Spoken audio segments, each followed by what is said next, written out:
Hi guys, welcome back to my channel. For those of you who are new, thanks for stopping by and spending part of your day with me. Please consider subscribing.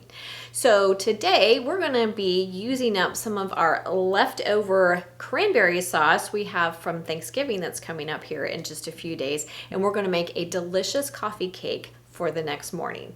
Now obviously you don't have to wait till the next morning. If you make your cranberry sauce the day before, you could obviously make this coffee cake for breakfast Thanksgiving morning, but it's super easy to do. It's really delicious and a fantastic way to use up some of your cranberry sauce. Our ingredients are pretty basic. You're going to need some butter, sugar, you're going to need some flour, baking soda, baking powder, a little bit of salt. You're going to need either buttermilk, yogurt, or sour cream. I did use sour cream. Sour cream or yogurt will make your cake a little bit more moist, in my opinion. Buttermilk will give it a nice little bit of tang in the background and help to keep it tender.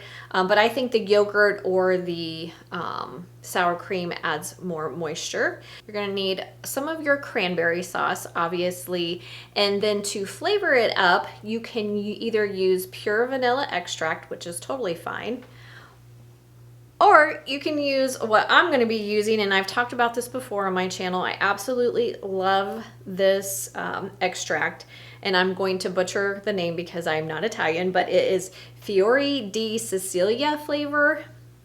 I will link it, I'll leave a link to it in the description box below my video. It is an orange or citrus flavor and vanilla combination, so it's really, really good. Fantastic in this type of baking. Anywhere you want a little bit of citrus, orangey citrus flavor in the background, this is fantastic. So I did use this today, but you do not need it. You can just use vanilla extract.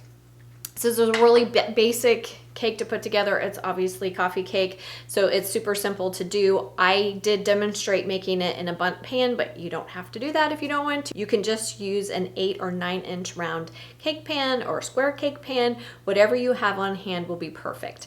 I did make a little bit of a glaze for mine. I used butter, powdered sugar, and then some vanilla extract, but people make glazes different ways. The butter, in my opinion, in the glaze not only helps to set the glaze, but it adds a richer flavor than just doing milk and powdered sugar and vanilla, which a lot of people do to glaze cakes, which is totally fine. There's nothing wrong with that. But I do like using a little bit of butter in mine. Like I said, it helps it to set up. It gives it a little boost of flavor, adds some richness, and it makes it really, really yummy, in my opinion. A little more decadent. In the description box, I will leave both options for whatever type of glaze you prefer. You could also flavor your glaze with some fresh squeezed orange juice if you'd like. You could use the extract that I talked about instead of vanilla. Sky's the limit. Do whatever makes your heart happy. So I'm going to bring you in close and we're going to get started. Okay, so we're gonna start by mixing together our dry ingredients. I have 2 cups of all-purpose flour. To that, I'm going to add 2 teaspoons of baking powder and 1 teaspoon of baking soda.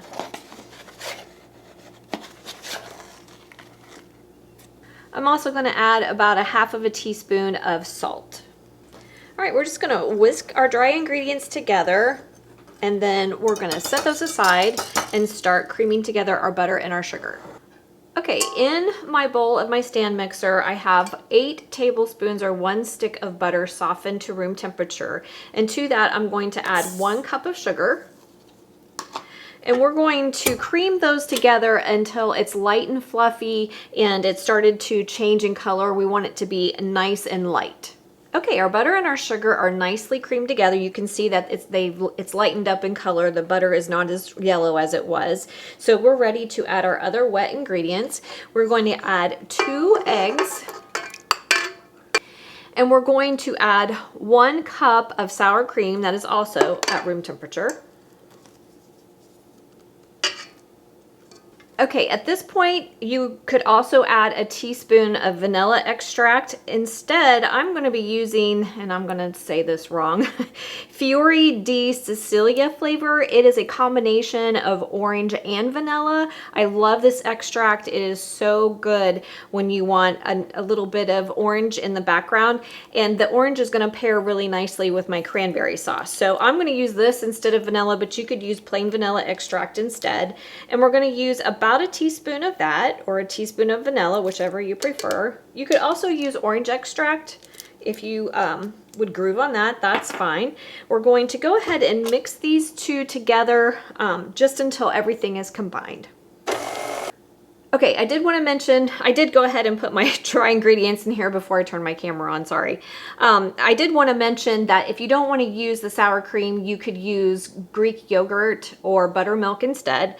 And then I've just added my dry ingredients to my wet ingredients all at once, and we're just going to use the stir setting on our mixer, or you could stir it by hand if you want to. And we just want to incorporate the dry ingredients into the wet ingredients. Okay, so I'm going to clean off my beater with a spatula. Also, I did scrape down my bowl before I added my dry ingredients as well. Okay, so now we're ready to put our cake together. So I'm going to take half of our cake batter and put it in the bottom of my prepared bundt pan. I did prepare my bundt pan by using some shortening on it, and then I floured it. You want to prepare your pan well because we don't want our cake to stick. So either spray it really well or do the shortening with the flour. So we want half of our batter in there. And we're going to take 1 cup of prepared cranberry sauce. Whole cranberry sauce is what we want to use here. And we're going to dollop half of it over top of our cake batter. And then spread it out.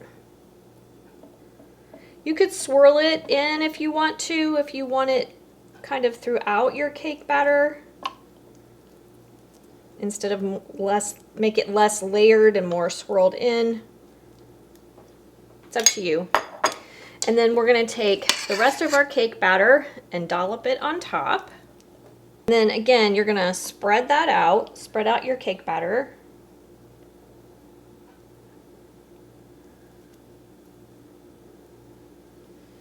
And then we're going to dollop the rest of our cranberry sauce on top.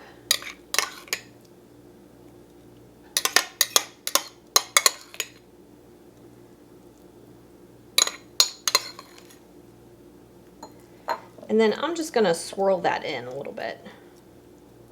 Your batter will bake up around your cranberries. It's so pretty, you guys. And using that extract that I use, that's the vanilla and orange together, I can't tell you how delicious that is.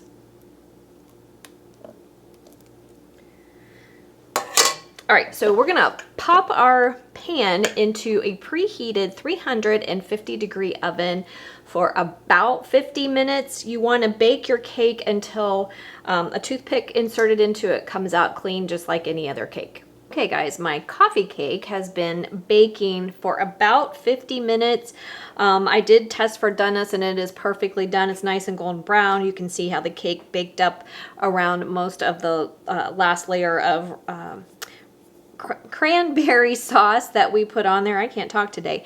Anyway, it just came out of the oven. I'm going to let it sit on my cooling rack for about 10 minutes, and then I'm going to turn it out onto my cooling rack out of the pan and let it sit until it cools some more, and then we're going to make a delicious icing to go on top. Okay guys, our coffee cake is done. Isn't that absolutely beautiful? It came out of the pan perfectly. So now we're ready to make our glaze. What I have here is 2 tablespoons of melted butter. To that, I'm going to add a teaspoon or 2 of pure vanilla extract.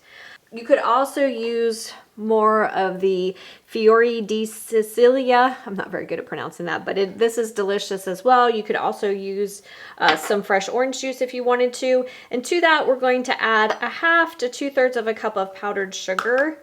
And then we're just gonna whisk that all together.